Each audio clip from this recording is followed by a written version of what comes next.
ആയിരക്കണക്കിന് വർഷങ്ങൾക്ക് മുൻപ് ഭൂമുഖത്ത് നിന്ന് ഇല്ലാതായവയാണല്ലേ ഈ മാമത്തുകൾ. അതുകൊണ്ട് തന്നെ ഇവയെക്കുറിച്ച് കൂടുതൽ പഠനങ്ങൾ നടത്താൻ കഴിഞ്ഞിരുന്നില്ല. എന്നാൽ ഇടയ്ക്കിടെ കണ്ടെത്തുന്ന ഫോസിലുകളിൽ കൂടിയും മറ്റും ഇവയെ പറ്റിയുള്ള കൂടുതൽ വിവരങ്ങൾ ഗവേഷകർക്ക് ശേഖരിക്കാൻ സാധിച്ചു. പ്രായം, പരിണാമപരമായ പ്രത്യേകതകൾ എന്നിവയെ പറ്റി കൂടുതൽ വിവരങ്ങൾ അറിയുവാനും ഈ ഫോസിലുകൾ ഗുണകരമായി. സാങ്കേതിക വിദ്യ വളർന്നതും ഫോസിലുകളെ പറ്റി ആഴത്തിൽ പഠിക്കാനായിട്ട് ഗവേഷകർക്ക് ഉപകാരവുമായി. ഇതുവരെ കണ്ടെത്തിയ മാമത്ത് ഫോസിലുകളെ അടിസ്ഥാനമാക്കിയിട്ടുള്ള പഠനം ഇന്നും ഗവേഷകർ തുടരുകയാണ്.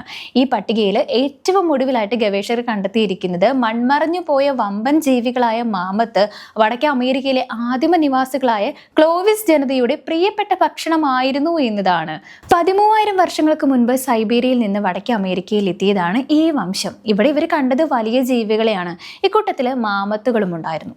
ഇവർക്ക് മാമത്തുകളെ വേട്ടയാടാനും കൊല്ലാനുമായിട്ട് പ്രത്യേകതരം ആയുധങ്ങളും ഉണ്ടായിരുന്നു. മാമത്തുകളെ വേട്ടയാടുന്നതിൽ ഇവർ വളരെ വിദഗ്ധർ ആയിരുന്നു എന്നാണ് ഗവേഷകർ പറയുന്നത്. ക്ലോവിഡ് സമൂഹത്തിൽ നിന്ന് ലഭിച്ചിരുന്ന ഒരു മനുഷ്യ ഫോസിലിന്റെ അസ്ഥികളിൽ ഇവർ രാസപരിശോധന നടത്തിയാണ് ഇവരുടെ ആദിമകാല ഡയറ്റ് നിർണയിച്ചത്. ഈ ജനസമൂഹത്തിന്റെ ഭക്ഷണത്തിൽ 40% മാമത്ത് മാംസം അടങ്ങിയിരുന്നു എന്ന തെളിവ് ഇതിൽ നിന്നും ലഭിച്ചിട്ടുണ്ട്.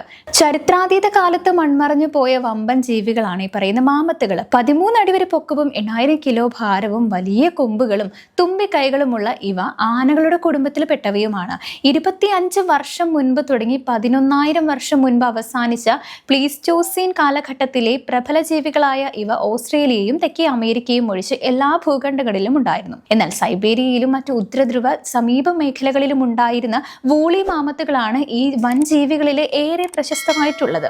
ഒട്ടേറെ നോവലുകളിലും ഐസേജ് പരമ്പര ഉൾപ്പെടെയുള്ള ചലച്ചിത്രങ്ങളിലും മാമത്തുകൾ കഥാപാത്രങ്ങളായി എത്തിയിട്ടുണ്ട്. മാമത്തുകൾ പിൽക്കാലത്ത് വംശനാശം വന്ന് ഭൂമിയിൽ നിന്നും തുടച്ചു നീക്കപ്പെടുകയായിരുന്നു.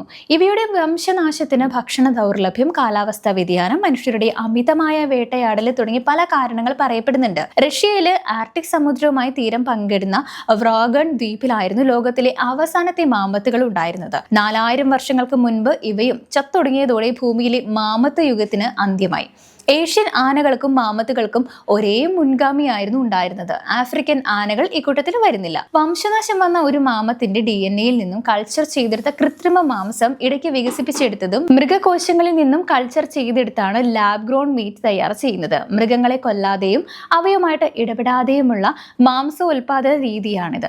മൺമറഞ്ഞ മാമത്തിന്റെ ജീനുകൾ ചെമ്മരിയാടിന്റെ കോശങ്ങളിലേക്ക് സന്നിവേശിപ്പിച്ച് ആനകളുടെ DNA ഉപയോഗിച്ച് പരിഷ്കാരങ്ങൾ വരുത്തിയാണ് ഗവേഷണം സാധ്യമാക്കിയത്.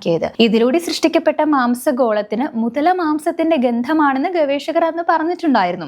4000 വർഷം വരെ പഴക്കമുള്ള പ്രോട്ടീനുകളും ഇവയിലുണ്ട്.